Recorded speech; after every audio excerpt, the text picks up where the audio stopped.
Sa isang maliit na barangay sa bayan ng San Isidro, may isang babaeng halos lahat ng tao ay kilala. Hindi dahil sa kanyang kabaitan o pagtulong sa kapwa, kung hindi dahil sa kanyang matalas na dila at mapanghusgang ugali. Siya si Aling Baby. Tuwing umaga, makikita siyang nakatayo sa tapat ng kanilang bahay. Hawak ang isang tasa ng kape habang pinagmamasdan ng mga taong dumaraan. Ngunit sa likod ng kanyang mga tingin ay may mga salitang handang manghusga sa kahit sinong makita niya. Ay nako, tingnan mo nga si Flor oh. Sabi niya minsang makita si Aling Flor na naglalakad bitbit ang isang lumang bayong. Ilang taon na pero wala pa ring asenso sa buhay. Tumawa si Cynthia, ang kanyang panganay na anak. Tama ka nga, Nay. Kung ako yan, mahiya akong lumabas ng ganyan ng itsura. Napailing lamang si Mang Jill na noon ay naghahanda na para pumasada. Baby, hindi mo naman kailangang pintasan ng mga tao para gumanda ang umaga mo. Agad siyang sinamaan ng tingin ng asawa. Nako, ikaw talaga, Hil. Masyado kang mabait, kaya hindi tayo umaasenso eh. Hindi na lamang sumagot si Mang Hil. Sanay na siya sa ugali ng asawa. Sa kabilang bahay naman, ay abala si Aling Flor sa pagtitinda ng kakanin. Kahit naririnig niya ang mga panunokso ni Aling Baby, pinipili niyang manahimik. Mas mahalaga para sa kanya ang marangal na paghahanap buhay kesa makipagtalo. Bandang tanghali, nagtungo si Aling Baby sa tindahan ni Aling Vilma.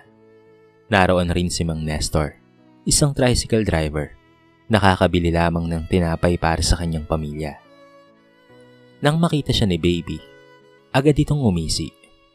Oh, Mang Nestor, ilang pasada na ba ang ginawa mo ngayon? Baka naman kulang pa rin para sa hapunan ninyo, ha? Natahimik si Mang Nestor, ngunit ngumiti lamang ito. Kahit papaano nakakaraos naman kami. Napairap si Baby. Kung ako sa'yo, maghahanap na lang ako ng mas magandang trabaho. Tahimik na yumuko si Mang Nestor. Alam ng buong barangay na mabait ang lalaki. Hindi ito pumapatol sa mga insulto kahit gaano kasakit. Pagkaalis ni Mang Nestor, ay agad namang nagsalita si Aling Vilma.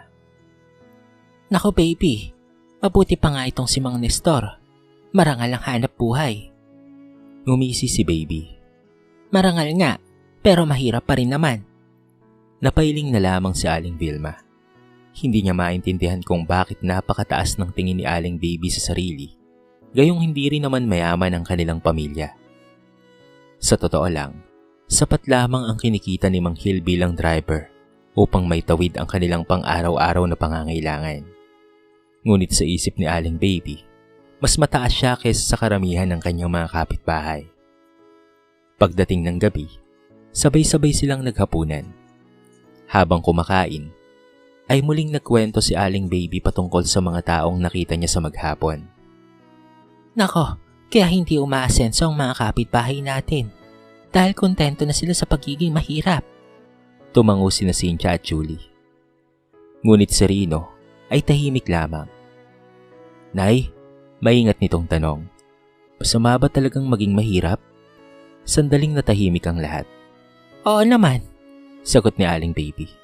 Kapag mahirap ka, mababa ang tingin sa'yo ng mga tao. Hindi nakaimik si Rino.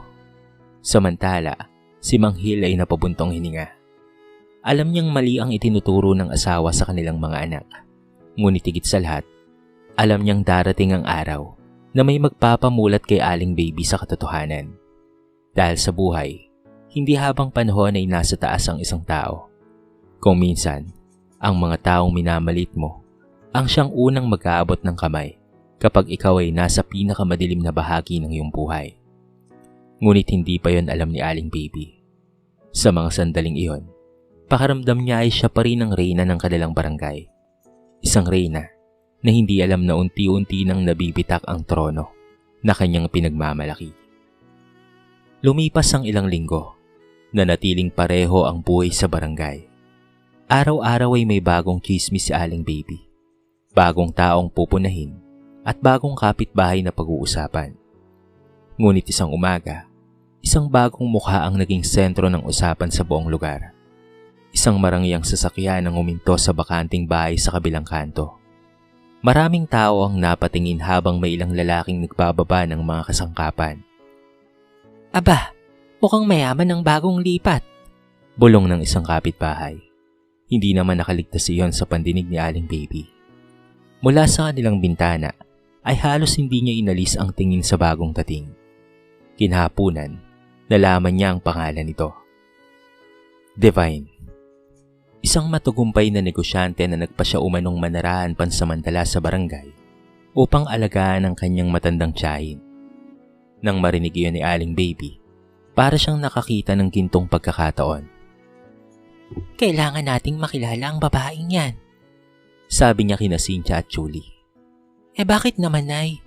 Tanong ni Julie. Ay nako, tingnan mo nga naman ang sasakyan niya oh. Halatang mayaman. Magandang koneksyon yan. Napatingin si Manghil mula sa kanyang inuupo ang silya. Nako baby, hindi lahat ng tao ay kailangang lapitan dahil may pera. Ngunit hindi siya pinansin ng asawa. Kinabukasan ay naganda si Aling Baby ng pansit at ilang pagkain. Bitbit iyon ng buong pamilya. Habang nagtungo sila sa bahay ni Divine. Pagbukas ng gate ay agad na lumawak ang ngiti ni Aling Baby. Magandang umaga sa iyo. Ako nga pala si Baby. Ang isa sa mga matagal ng residente dito. Magiliw namang ngumiti si Divine. Maraming salamat po sa pagdalaw. Mula noon ay madalas nang dumalaw si Aling Baby sa bahay ni Divine. Tuwing may pagkakataon ay kinikwento niya ang mga bagay na pinalalaki niya upang magmukhang mayaman. Kami nga sanay na sanay kaming magbakasyon sa iba't ibang lugar. Minsan niyang sabi. Halos mabulunan si Manghil na kasama noon. Alam niyang ni minsan na hindi pa sila nakapagbakasyon bilang pamilya. Ngunit hindi na lamang siya nagsalita. Habang tumatagal, ay lalo ring nahuhumaling si Aling Baby sa pamumuhay ni Divine. Nang makita niyang may bagong cellphone ito, nagpumilit siyang bumili rin. Nang makita niyang mamahali ng mga kortina nito, nagpabili rin siya ng kapareho. Kahit wala ng sapat na pera, ay sige pa rin siya sa paggastos. Utang muna. Madalas niyang sabihin. Makakabayad din tayo. Ngunit alam ni Manghil na hindi ganoon kasimple ang lahat. Isang gabi, habang binibilang niya ang kanilang mga bayarin, napahawak siya sa kanyang ulo. Halos kalahati ng kanyang kita ay napupunta na sa pagbabayad ng mga utang. Baby, mahinaon niyang sabi. Lumalaki na ang pagkakautang natin. Ay nako, huwag kang mag-alala. Hindi ako pwedeng hindi mag-alala. Totoo ang problema natin. Ngunit tila walang narinig si Aling Baby. Abala ito sa pagtingin sa mga larawan ni Divine sa social media. Nakakita ka na ba ng ganitong resort? Tanong niya. Hindi pa. Gusto kong makapunta tayo roon balang araw ha? Napabuntong hininga si Manghil. Hindi niya alam kung papaanong ipapaliwanag sa asawa na hindi nila kailangang makipagsabayan sa iba para maging masaya. Samantala, unti-unti na ring nahahawa ang kanilang mga anak. Si Cynthia ay nagsimula ng mangutya sa mga kaklaseng hindi branded ang gamit. Si Julie naman ay palaging nakikipagpaliksahan sa mga kaibigan kung sino ang mas magandang damit. Maging si Rino ay nagsimulang mahiya kapag nakikita siyang kasama ng mga batang galing sa mga simpleng pamilya. Hindi na malayan ni Aling Baby na habang pilit niyang ginagaya ang buhay ng iba, may mas mahalagang bagay na unti-unti niyang nawawala, ang respeto ng mga tao. At higit pa roon, ang pagkakaisa at kapayapaan ng sarili niyang pamilya. Ngunit para kay Aling Baby, wala pa ring mali. Sa kanyang isip, ang pagiging malapit kay Divine at ang pagpapakitang kaya rin niyang makipagsabayan sa mayayaman ay patunay na mataas ang kanyang antas sa buhay. Hindi niya alam na ang mga desisyong ginawa niya at mga ginagawa pa lamang niya ang siyang magiging simula ng pagbagsak ng lahat ng pinagmamalaki niya.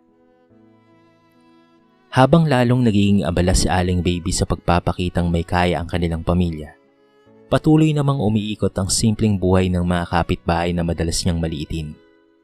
Tuwing 4:00 pa lamang ng umaga, ay gising na si Aling Flor. habang tahimik pang natutulog ang karamihan. Abala na siya sa pagluluto ng bibingka at pati na rin puto na kanyang itinitinda sa palengke. Kahit madalas sumakit ang kanyang likod dahil sa trabaho, hindi siya nagrereklamo. Salamat pa rin po, Panginoon. Lagi niyang dasal. May pagkain pa rin kaming naihahain sa hapag. Sa kabilang bahay naman, si Aling Vilma ay kilala sa barangay bilang takpuhan ng mga nangangailangan. Kapag may nagkakasakit, siya ang unang bumibisita. Kapag may namatayan, siya ang unang nag-aabot ng tulong. Hindi siya mayaman, ngunit napakayaman ng kanyang puso.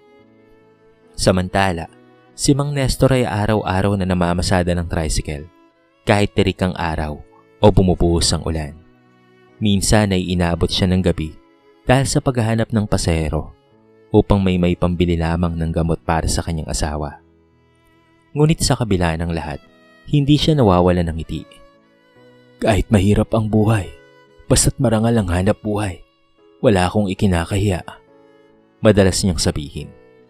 Isang hapon, muling nagtipon ng ilang mga kapitbahay sa tindahan ni Aling Vilma. Nagkikwentuhan sila nang dumating si Aling Baby. Agad siyang napatingin kay Aling Flor na noon ay may dalang ilang supot ng gulay. Aba Flor, mukhang nakasale ata ang binili mo. Pangungutya niya. Nagtinginan ng mga naroon. Ngunit ngumiti lamang si Aling Flor. Tama ka, baby. Mabuti na yung marunong magtipid. Napahirap si Aling Baby. Kung ako kasi, hindi ko kayang bumili ng kung ano-anong mura na lang. Tahimik na lamang si Aling Flor. Ayaw niyang makipagtalo. Maya-maya ay dumating si Mang Nestor mula sa pasada. Pawis na pawis ito at halatang pagod. Aba, Mang Nestor, sabi muli ni Aling Baby. Mukhang buong araw ka na namang nagpapakapagod para sa kakaunting kita. Bago pa makasagot ang lalaki, ay nagsalita si Aling Vilma. Aling Baby, hindi sukatan ng pagkatao ang trabaho o laki ng kita. Napataas ang kilay ni Aling Baby. Madali mong sabihin dahil pare-pareho naman kayong kontento sa simpleng buhay.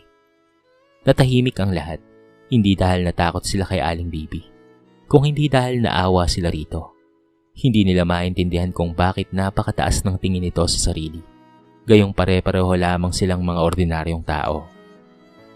Pag-uwi ni Aling Baby sa bahay, ay nadatnan niya si Mang Hil na nag-aayos ng ilang papeles. Mga resibo yon ng kanilang mga utang.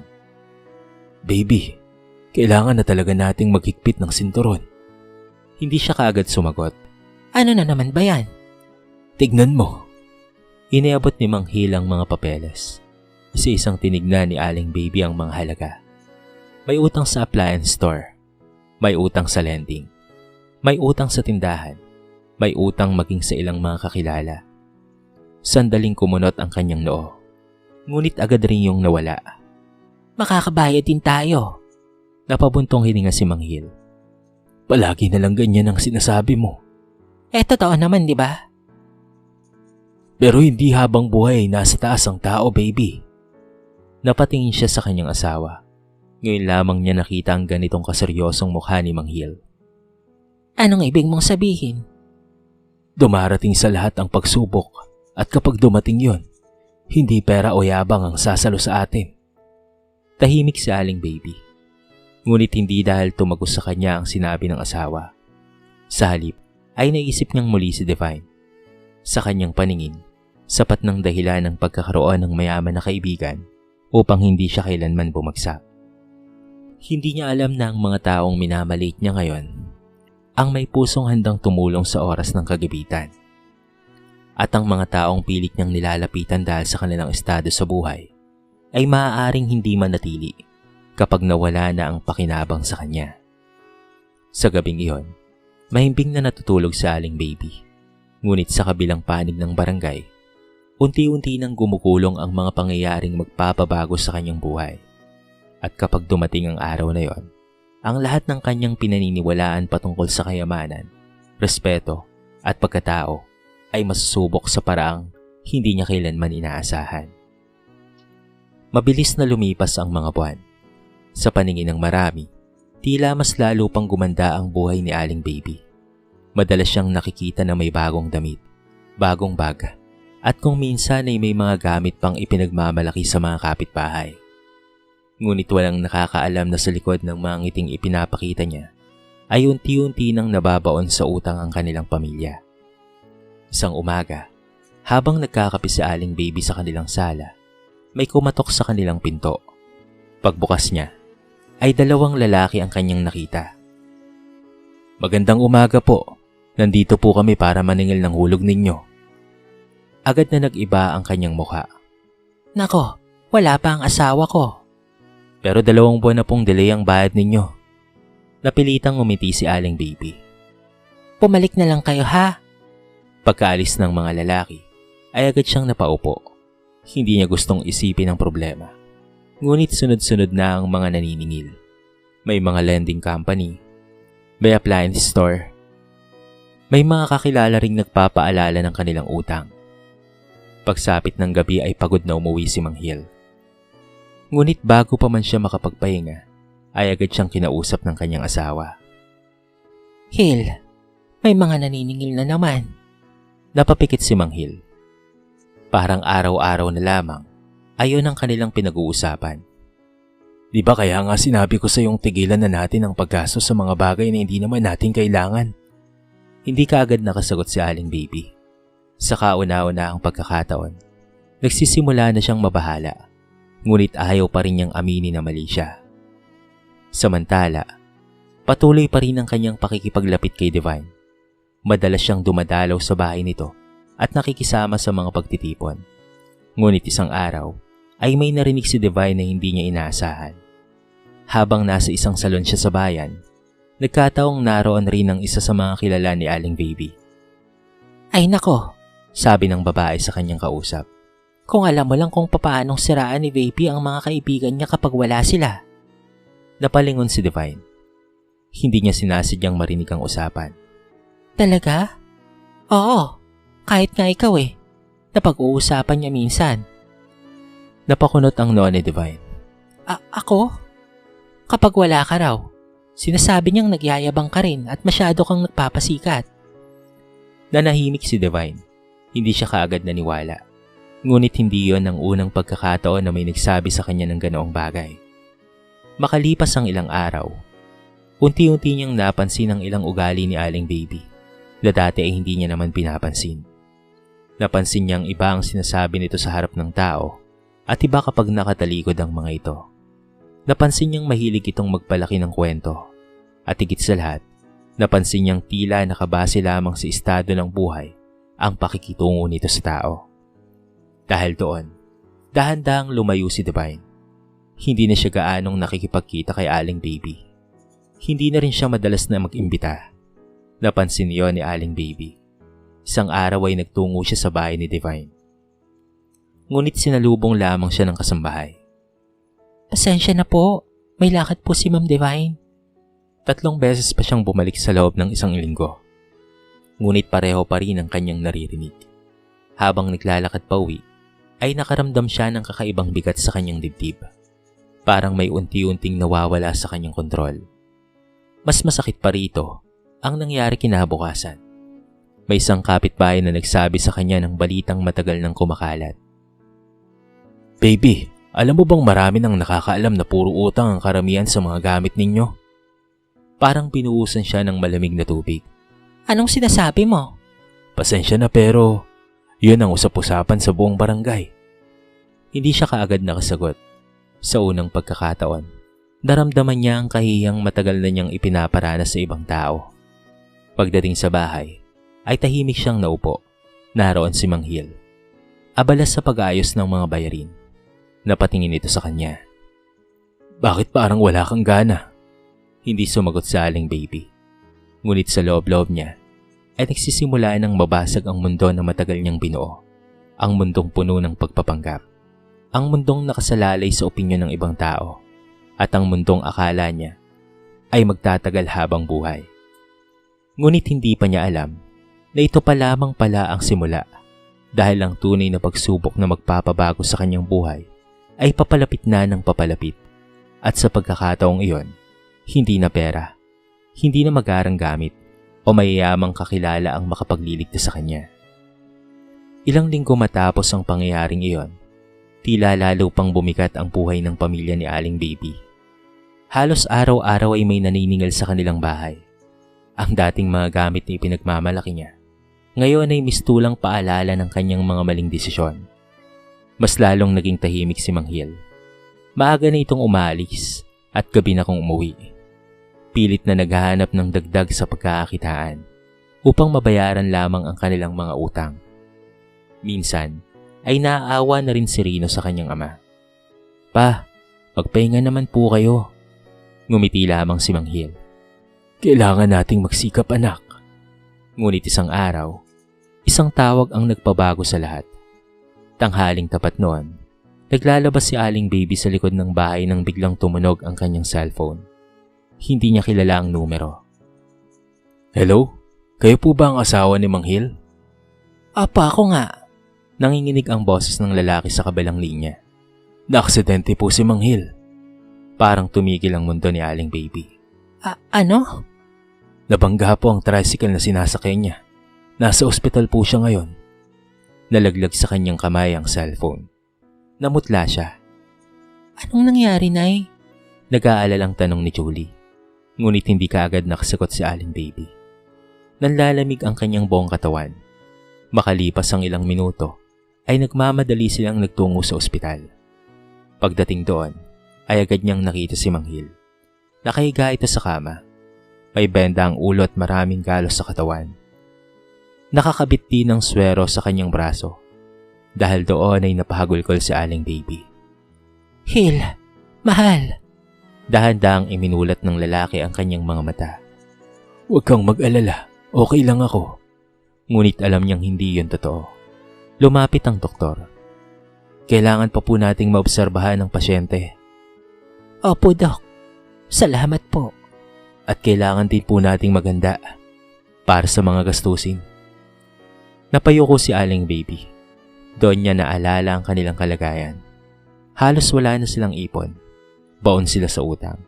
At wala siyang alam kung saan kukuha ng pera. Kinagabihan, habang natutulog si Manghil, tahimik na nakaupo si Aling Baby sa labas ng silid. Hindi niya maiwasang umiyak. Sa unang pagkakataon sa maraming taon, pakiramdam niya ay wala siyang magawa. Bigla niyang naalala ang mga taong madalas niyang ipinagmamalaking kaibigan. Ang mga taong may kaya sa buhay. Ang mga taong dati niyang pinagsisikapang lapitan. Kinuha niya ang kanyang cellphone. Isa-isa niyang tinawagan ng mga ito. Ngunit wala ni isang sumagot. May nagsin lamang sa kanyang mensahe. May mga nagsabing, tatawag na lamang muli. May iba namang tuluyang hindi nagparamdam. Maging ang ilan sa mga taong dati niyang sinasamahan sa mga pagtitipon ay tila biglang nawala. Habang lumalalim ang gabi, ay lalo ring lumalalim ang kanyang pangamba. Kinabukasan, ay muli niyang sinubukan. Tawag siya sa isang dating kaibigan na madalas niyang ipinagyayabang. Pasensya ka na, Aling Baby, ha? Medyo kipiting kasi kami ngayon eh. Alam niyang hindi yun totoo. Nakita niya pa sa social media ang mga bakasyon at handaan nito. Ngunit wala siyang magawa. Isa-isa siyang nabigo.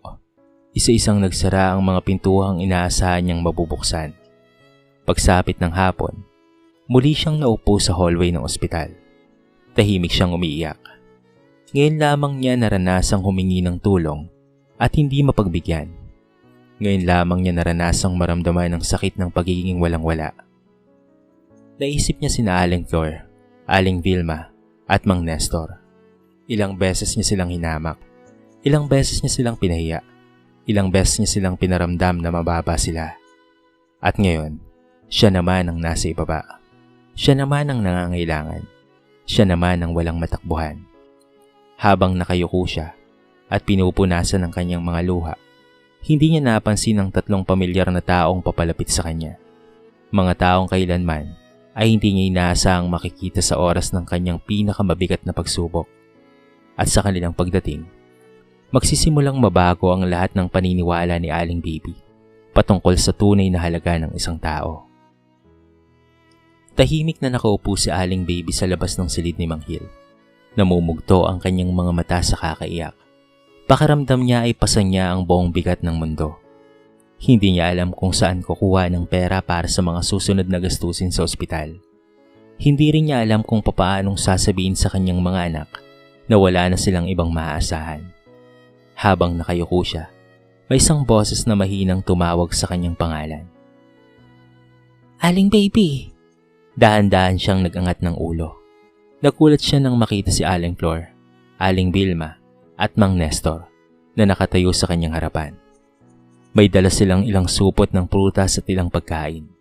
Sandaling hindi nakapagsalita si Aling Baby. Parang hindi siya makapaniwala sa kanyang nakikita. Anong ginagawa niyo rito? Nanginginig niyang tanong. Lumapit si Aling Flor at maraang hinawakan ng kanyang kamay. Nabalitaan kasi namin ang nangyari kay Hill. Hindi napigilan ni Aling Baby ang muling pagluha. Pasensya na ha. Yun na lamang ang kanyang nasabi. Ngunit ngumiti lamang si Aling Vilma. Hindi kami naparito para pag-usapan ng nakaraan. Iniabot ni Mang Nestor ang isang maliit na sobre. Konting tulong lang ito. Sana makatulong kahit papaano. Nagulat si Aling Baby. Ano ito? Nagambagan kami ng ilang mga kapitbahay. Parang may bumara sa kanyang lalamunan. Alam niyang hindi mayaman ang mga taong nasa harapan niya. Alam niyang bawat perang nasa sobre ay bunga ng kanilang paghihirap. At alam niyang sila rin ang taong paulit-ulit niyang minamaliit noon. Napahagulgol siya. Pagkatapos ng lahat ng ginawa ko sa inyo. Umiling si Aling Flor. Kapag may nangangailangan, tumutulong kami hanggat kaya. Hindi malaman ni Aling Baby kung saan siya titingin. Sa unang pagkakataon sa kanyang buhay, naramdaman niya ang hiya na hindi dulot ng kahirapan, kung hindi ng kanyang sariling ugali. Maya-maya ay may isa pang dumating. Nang makita niya kung sino yon, ay lalo siyang nagulat. Si Divine. Pitpit nito ang isang eco bag at mabilis na lumapit sa kanila. Kamusta si Mang Hill? Agad nitong tanong. Stable na raw, sabi ng doktor. Sagot ni Aling Vilma. Tumango si Divine. Pagkatapos ay lumingon ito kay Aling Baby. Nakaramdam ng hiya si Aling Baby. Naalala niya ang lahat ng pagkakataong nagkunwari siya sa harapan ng babae. Naalala niya ang mga kasinungalingan at pagpapanggap. Ngunit sa halip na sumbatan siya nito, isang mahinang ngiti ang ibinigay ni Divine. Narinig ko ang nangyari kaya agad akong pumunta. Pero bakit? Halos pabulong na tanong ni Aling Baby. Nagtaka ang lahat. Bakit mo pa ako tutulungan? Sandaling natahimik si Divine bago sumagot. Dahil nangangailangan ka. Napaluha muli si Aling Baby. Ibinigay ni Divine ang isang sobre. Para sa ilang gastusin sa ospital. Agad na umiling si Aling Baby. Hindi ko pwedeng tanggapin ito. Pwede, Aling Baby. Hindi ko deserve ang kabutihan ninyo. Mabait nang umiti si Divine. Walang taong perpekto, Aling Baby. Tuluyan nang bumagsak ang mga luha sa kanyang mga mata. Parang isa-isang bumalik sa kanyang alaala ang lahat ng pagkakataong nanghamak siya ng tao. Lahat ng pagkakataong inusgahan niya ang mga mahihirap. Lahat ng pagkakataong inisip niyang ang pera ang sukatan ng halaga ng isang tao. Ngayon, ang mga taong may pinakamalalaking puso ay hindi ang mga mayayamang pilit niyang kinakaibigan, kung hindi ang mga simpleng taong matagal niyang minamaliit. Napayuko siya. Ang sama-sama akong tao. Hindi pa huli ang lahat, Aling Baby, para magbago, sabi ni Aling Vilma. Tumango si Mang Nestor. Ang mahalaga natuto tayo. Pagkaraan ng ilang sandali ay nagsalita si Divine. Isang pangusap na hindi malilimutan ni Aling Baby habang buhay. Ang tunay na mayaman ay hindi yung maraming pera. Ang tunay na mayaman ay yung maraming kabutihang naipon sa puso ng ibang tao. Parang tumama iyon ng diretso sa kanyang puso. Dahil sa unang pagkakataon, naunawaan niya ang isang bagay na matagal niyang binaliwala. Maaaring bumili ng mamahaling damit. Maaaring bumili ng magarang bahay. Maaaring bumili ng mamahaling sasakyan. Ngunit hindi mabibili ng pera ang tunay na malasakit. Hindi mabibili ang katapatan. At hindi mabibili ang mga taong handang samahan ka kapag wala ka ng may pagmamalaki. Habang nakatingin siya kina Aling Flor, Aling Vilma, Mang Nestor at Divine, isang tahimik na pangako ang nabuo sa kanyang puso. Kapag nalampasan nila ang pagsubok na ito, hindi na siya magiging dating Aling Baby. Dahil ngayon pa lamang, nagsisimula na niyang makita ang tunay na salamin ng kanyang pagkatao. Lumipas ang ilang buwan matapos ang aksidente ni Mang Hil. Sa tulong ng mga mabubuting taong hindi nag-atubiling umalalay sa kanila, unti-unting gumaling si Mang Hil, bagamat hindi pa siya nakabalik sa kanyang pamamasada. Ligtas na siya at patuloy na nang nagpapalakas. Ngunit higit sa pisikal na paggaling ni Mang Hil, may isa pang himalang nangyari. At yun ay ang pagbabago ni Aling Baby. Isang umaga, habang nagwawalis sa tapat ng kanilang bahay, napansin ng mga kapitbahay na iba na ang kanyang kilos. Wala na ang dating mapanuring tingin. Wala na rin ang matalas na pananalitang kinakatakutan ng marami. Sa halip, siya pa ang unang bumabati. Magandang umaga sa iyo, Aling Flor. Napahinto si Aling Flor. Ngumiti siya. Magandang umaga rin sa iyo, Aling Baby. Hindi nagtagal ay nagtungo si Aling Baby sa bahay nito. May dala siyang isang maliit na lalagyan ng kakanin. Pagbukas ng pinto, ay agad siyang napaluha. Flor, patawarin mo ako ha? Nagulat si Aling Flor. Naku, Aling Baby. Marami akong nasabi sa iyong masasakit na salita. Maraming pagkakataong minamaliit kita kahit wala ka namang ginagawang masama sa akin. Tahimik na nakinig si Aling Flor. Pero noong kami ang nangangailangan, isa ka sa mga unang tumulong. Napangiti si Aling Flor. Huwag mo nang isipin yon, Aling Baby, tapos na yon. Ngunit umiling si Aling Baby. Hindi, habang buhay kong dadalhin ang aral na itinuro mo sa akin. Mula roon, ay isa-isa niyang pinuntahan sina Aling Vilma at Mang Nestor. Humingi siya ng tawad sa bawat pagkakataong sila ay kanyang nasaktan. At tulad ni Aling Flor, hindi rin sila nagtanim ng galit. Mas lalo iyong nagpabigat sa kanyang damdamin. Dahil ngayon niya nakita kung gaano kababait ang mga taong minsan niyang itinuring na mababa. Maging ang kanyang mga anak ay nagsimulang magbago. Isang gabi habang naghahapunan sila, nagsalita si Cynthia. Nay, may gusto rin po akong sabihin. Napatingin ang lahat sa kanya. Lumapit ako kay Aling Flor kanina. Anong sabi naman? Tanong ni Mang Hil. Humingi rin po ako ng tawad. Napangiti si Mang Hil. Si Julie naman ay yumuko. Ako rin po. Maging si Rino ay nagsalita. Hindi na po ako naiyang makipaglaro sa mga batang simple lamang ang buhay. Biglang napuno ng katahimikan ng kanilang hapagkainan. Ngunit pagkakataon niyon ng masayang katahimikan. Ang katahimikang nagsasabing may mga pusong natutong magbago. Makalipas ang ilang linggo, naging aktibo si Aling Baby sa mga proyekto ng barangay. Kapag may feeding program, naroon siya. Kapag may naglilinis sa komunidad, isa rin siya sa unang dumadalo. Kapag may pamilyang nangangailangan, handa siyang tumulong kahit sa simpleng paraan. Minsan, ay nakita siya ni Divine habang nag-aabot ng pagkain sa isang matandang babae. Lumapit ito at ngumiti. Mukhang malayo na ang narating mo, Aling Baby ha. Napangiti rin si Aling Baby. Marami pa akong dapat na baguhin, Divine. Pero nagsimula ka na po. Napatingin siya sa paligid. Dati, ay pangarap niyang hangaan siya ng mga tao dahil sa mga gamit na meron siya. Ngayon, sapat nang malaman niyang nare-respeto siya dahil sa kanyang pagkatao. Nang gabing iyon, ay naupo siya sa tabi ni Mang Hil, sa kanilang maliit na terrace. Tahimik nilang pinagmamasta ng mga ilaw ng barangay. Salamat ha, biglang sabi ni Aling Baby. Napatingin si Mang Hil. Para saan naman? Sa hindi mo pagsuko sa akin. Napangiti ang lalaki. Mag-asawa tayo. Napaluwa si Aling Baby. Noon niya tuluyang naunawaan ang isang katotohanan. Hindi pera ang nagligtas sa kanilang pamilya. Hindi rin ang mga taong kinakaibigan lamang dahil sa kanilang estado sa buhay. Ang nagligtas sa kanila ay kabutihan. Kabutihang ipinakita ng mga taong matagal niyang minaliit. At mula noon, ipinangako niya sa sarili na hindi niya nahahayaang bumalik ang dating baby. Dahil natutunan niyang ang tunay na taas ng isang tao ay hindi nasusukat sa laman ng bulsa. Nasusukat ito sa laki ng puso. Pusong handang magmahal, umunawa at tumulong sa kapwa.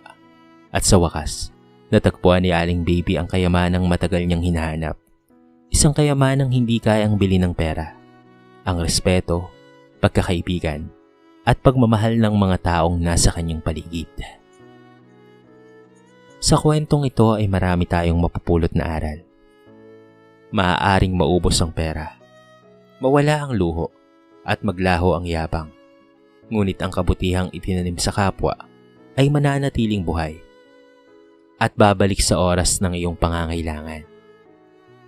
Ipinapakita ng kwento na ang kayabangan, pangmamalit sa iba, at pagpapanggap ay walang naidudulot na mabuti.